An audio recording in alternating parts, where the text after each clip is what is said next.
اور اس تاریخ کو جب میچ کرتے ہیں 571 سن عیسوی میں اپریل کے مہینے میں 20 تاریخ کو کون سا دن تھا، تو ٹیلی کرنے کے بعد جو چیز ملتی ہے وہ پیر کا دن تو آتا ہے۔ تو بعض روایات میں 8 ربیع الاول میچ ہو رہی ہے، بعض روایات میں 12 ربیع الاول۔ تو بہرحال جو بھی ہو، لیکن ربیع الاول شریف کا مہینہ اس بات کا سب کا اتفاق ہے کہ ربیع الاول شریف کا مہینہ حضور پاک صلی اللہ علیہ وسلم کی ولادت کا مہینہ ہے، اور پوری دنیا بھر میں جو عقیدت کے اعتبار سے ہم حضور کی ولادت کا دن مناتے ہیں وہ 12 ربیع الاول شریف ہے۔ اسی طرح آپ سمجھ لیں شب قدر، ابھی آپ سے پوچھیں تو کب ہے؟ سارے مسلمان ساری مسجدوں میں شب قدر کب مناتے ہیں؟ 27 رمضان کو، لیکن کیا یہ ایگزیکٹ ہے؟ حضور پاک صلی اللہ علیہ وسلم نے فرمایا آخری عشرے کی طاق راتوں میں کوئی ایک رات ہوگی، 21، 23، 25، 27، 29، لیکن ہم نے 27 کو مضبوطی سے پکڑ رکھا ہے۔ کیوں؟ جمہور علماء نے کئی دلائل سے ثابت یہ کیا ہے کہ 27 ہی کو شب قدر ہو سکتی ہے، لیلۃ القدر کی، ان کا غالب گمان ہے، اور اکثر علماء کا اس بات پر اتفاق ہے، اور رب ذوالجلال کی سنت ہے کہ مومنین جس بات کو اچھا سمجھتے ہیں وہ اللہ کے نزدیک بھی اچھا ہوتا ہے۔ کثرت سے ایمان والے جس بات کو اچھا سمجھتے ہیں وہ اللہ کے نزدیک بھی اچھا ہوتا ہے۔ اب 12 ربیع الاول شریف کا معاملہ یہی ہے، بعض لوگ جیسی میلاد کا مہینہ آئے گا ربیع الاول کا، بہت سارے لوگ دلائل پوچھتے رہتے ہیں، میاں تاریخ تو 8 کی ہے، آپ 12 کو کر رہے ہیں، حضور کی ولادت ہی کرنا ہے تو پھر 8 کا ہے، 12 کا اختلافات ہے، لہٰذا تم کیوں کر رہے ہو اس طرح؟ ان کا مسئلہ 8 اور ربیع الاول کا نہیں ہے، ان کا مسئلہ صرف یہی ہے، سوائے ابلیس کے جہاں میں سبھی تو خوشیاں مناتے ہیں، ان کا مسئلہ صرف یہ ہے کہ منانا ہی نہیں ہے۔ آپ ان دلیل پوچھنے والوں سے صرف اتنا کہیں کہ ٹھیک ہے میاں ہم 12 کو کر رہے ہیں، آپ 8 کو کر لیں، دونوں قول پر جمع ہو جائے۔ نہیں، انہیں نہ 8 پہ کرنا ہے نہ 12 پہ کرنا ہے، محض اختلاف اور انتشار لوگوں کے ذہن میں سپریڈ کرنا ہے۔ بہرحال آپ کو ایک تاریخی روایت میں نے آپ سامنے رکھی، نبی پاک صلی اللہ علیہ وسلم کی ولادت پاک ربیع الاول شریف کے مہینے میں ہوئی، اور جمہور علماء یعنی اکثر امت کا اس بات پر اتفاق ہے کہ وہ 12 ربیع الاول شریف اور پیر کا دن تھا۔ اب آگے آئیں ولادت کے مختصر حالات۔ حضور پاک صلی اللہ تعالیٰ علیہ وسلم کی والدہ ماجدہ سیدہ بی بی آمنہ رضی اللہ تعالیٰ عنہا نے خود جو روایتیں بیان کی، ظاہر سی بات ہے ماں نے جو کہا ہو اپنے بچے کی ولادت کے لیے وہ سب سے معتبر قول ہے، سب سے مستند قول ہے۔ انہوں نے خود فرمایا کہ رجب کے مہینے میں حمل قرار پایا تھا، جمعہ کا دن تھا، نبی پاک صلی اللہ تعالیٰ علیہ وسلم کے حمل کو رجب کے مہینے میں قرار پایا، جمعہ کا دن تھا۔ یہ حضرت آمنہ رضی اللہ تعالیٰ عنہا کی روایات ہے، اور فرماتی ہیں حمل کے قرار پانے کے بعد کبھی بھی حضرت بی بی آمنہ فرماتی ہیں مجھے حمل کے جو درد ہوتے ہیں کبھی نہیں ہوئے، جو عام عورتوں کو ہوتے ہیں کہ کبھی پیر بوجھل ہو گئے، سر چکرانے لگ گیا، جسم بھاری ہونے لگ گیا، اس طرح کی کوئی تکلیف حضرت آمنہ فرماتی ہیں 9 مہینوں میں کبھی نہیں ہوئی۔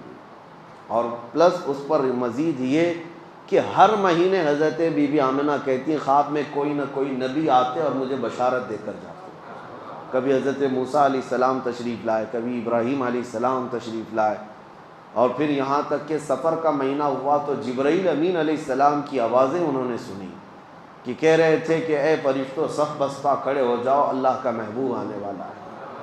حضرت بی بی آمنہ فرماتی ربیع الاول شریف کا مہینہ ہوا تو میرے گھر پر ہمیشہ کچھ گنگنانے کی آوازیں آتی، یہ وہ حوران جنت تھیں جو حضور پاک صلی اللہ علیہ وسلم کی آمد پر خوشیاں منا رہی تھیں۔ اور پھر حضرت بی بی آمنہ رضی اللہ تعالیٰ عنہ فرماتی ہیں ولادت کا دن تھا، یعنی 12 ربیع الاول شریف، اس سے ایک دن پہلے وہ کہتی ہیں اچانک میری پیشانی میں ایک درد سا ہوا، یعنی ایک جھٹکا سا ہوا، اور پھر ایک نور ظاہر ہوا، ایک روشنی نکلی، اور وہ روشنی اتنی تیز آگے بڑھتی گئی، حضرت آمنہ فرماتی میں مکہ میں بیٹھ کر کے ملک شام کے محلات دیکھ رہی تھی، عراق میں شہر بصرہ کو میں دیکھ رہی تھی، مکہ سے ملک شام اور بصرہ کوئی 100-200 کلومیٹر بھی نہیں، ہزاروں کلومیٹر دور ہے، اور حضرت آمنہ فرماتی ہے میں وہاں تک کے حالات کو اپنی آنکھوں سے مکہ میں بیٹھ کر دیکھ رہی تھی۔ تو حضور پاک صلی اللہ علیہ وسلم کی ولادت یہ عام ولادت نہیں تھی۔ اور پھر فرماتی ہیں کہ جب رات کا وقت گزرا اور صبح صادق سے پہلے میرے گھر میں 3 عورتیں آئیں اچانک۔ میں گھبرائی کہ مکہ کا محلہ اس وقت سنسان تھا، میرے گھر میں 3 عورتیں آئیں۔ میں نے ان سے پوچھا کہ آپ کون ہو؟ تو ان میں سے ایک خاتون نے کہا میں بی بی آسیہ ہوں، اور ایک نے کہا میں بی بی مریم ہوں، اور ایک نے کہا میں حوا ہوں۔ یہ 3 مقدس مائیں پوری کائنات کی جو سب سے زیادہ پاکیزہ خواتین میں شمار کی جاتی ہیں، اور وہ بشارت دیتی ہوئی آئیں کہ ہم تمہارے بیٹے کی دایا بن کر کے آئیں۔ پھر نبی پاک صلی اللہ تعالیٰ علیہ وسلم کی ولادت پاک ہوئی۔ حضرت بی بی آمنہ فرماتی ہیں اچانک کمرے میں ایک تیز روشنی بجلی جیسی چمکی، اور پھر حضور پاک صلی اللہ تعالیٰ علیہ وسلم ظاہر ہوئے، اور اس حالت میں ظاہر ہوئے کہ غسل دیے ہوئے تھے۔ کوئی دنیا میں بچہ اس طرح نہیں آتا، لیکن حضور پاک صلی اللہ علیہ وسلم غسل دیے ہوئے تھے، اور کسی نے حضور پاک کے جسم کو نہیں دیکھا۔ حضرت بی بی آمنہ فرماتی ہیں وہ سجدے کے عالم میں تھے، اور تیز خوشبو پورے کمرے میں مہک رہی تھی۔ اور اس کے بعد حضرت بی بی آمنہ فرماتی ہیں میں نے اپنے بیٹے کے چہرے پر نظر ڈالی تو دیکھا سرما بھی لگایا ہوا ہے اور عطر میں بھی معطر ہے۔ اور اچانک پھر 3 لوگ میرے گھر کے اندر داخل ہوئے۔ آتے ہی میں ان کو نہیں پہچانتی تھی، وہ 3 اللہ کے فرشتے تھے۔ انہوں نے حضور پاک صلی اللہ علیہ وسلم کو اٹھایا، اور ایک بہت بڑی تشت، ایک بہت بڑی تھال وہ اپنے ساتھ لائے تھے۔ اس تشت پر، اس تھال پر حضور پاک صلی اللہ علیہ وسلم کو رکھا۔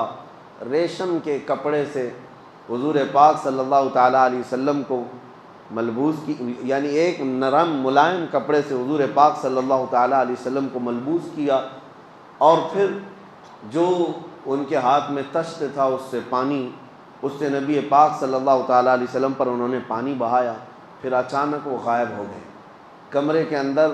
نہ حضرت بی بی آمنہ کہتی نہ میرا بیٹا ہے نہ وہ 3 لوگ ہیں۔ میں گھبرا گئی کہ اچانک یہ کیا ہو رہا ہے، اور یہ کون لوگ ہیں جو میرے بیٹے کو، میرے لال کو لے کر چلے گئے۔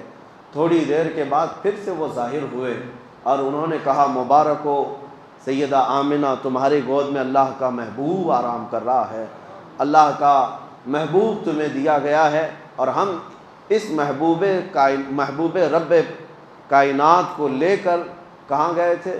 فرماتے ہیں اللہ کا حکم تھا کہ سارے عالموں کو حضور پاک صلی اللہ تعالیٰ علیہ وسلم کو لے جا کر دکھا دیا جائے، اور سب جگہ اعلان کر دیا جائے کہ اب رب کا محبوب آیا ہے، جہاں جہاں رب کی خدائی ہوگی وہاں میرے محمد کی مصطفائی ہوگی۔ اعلان کرایا گیا اور ملائے اعلیٰ میں لے جایا گیا۔ جتنی کائنات کے حصے تھے نبی پاک صلی اللہ علیہ وسلم کو آنے واحد میں ملائکہ نے سیر کرائی، اور واپس لا کر حضرت بی بی آمنہ کی گود میں رکھ دیا۔ یہ تھی ولادت کے معاملات۔ ولادت عام طریقے سے نہیں ہوئی۔ میرے عزیزو، ہمارے اور تمہارے گھروں میں پیدا ہونے والے بچوں کے ہر سال ہم جنم دن منا لیتے ہیں، جبکہ ان کا کوئی بھروسہ نہیں کس طرح پیدا ہوئے اور کیا بننے والے ہیں۔ لیکن اس کائنات کے عظیم آقا محمد رسول اللہ صلی اللہ علیہ وسلم، جن کا دنیا میں آنا بھی سب سے نرالا اور جن کا پیدا ہونا بھی سب سے پاکیزہ، ان کی حیات اعلیٰ، ان کی ممات اعلیٰ، ان کی زندگی اعلیٰ، ان کی وفات بھی اعلیٰ، نبی پاک صلی اللہ تعالیٰ علیہ وسلم کا آنا سب سے انوکھا اور سب سے نرالا تھا۔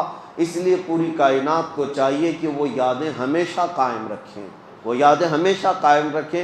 یہ حضور صلی اللہ علیہ وسلم کی سیرت کا باب ہے، بچوں کو بھی یہ ٹرانسفر کرنا ضروری ہے، یہ نقل کرنا ضروری ہے کہ حضور پاک صلی اللہ علیہ وسلم کس طرح پیدا ہوئے تھے۔ ادھر ادھر کی کہانیاں سنانے سے بہتر ہے کہ میرے مصطفیٰ کی سیرت بچوں میں منتقل کی جائے۔ اللہ کریم نبی پاک صلی اللہ تعالیٰ علیہ وسلم کی سیرت پاک کے سچے گوشوں پر ہمیں عمل کی توفیق نصیب فرمائے، اور ہمارے سینوں کو رب تعالیٰ حضور کی سیرت سے جگمگائے اور روشن و تابناک فرمائے۔ وآخر دعوانا الحمد للہ رب العالمین۔ السلام علیکم۔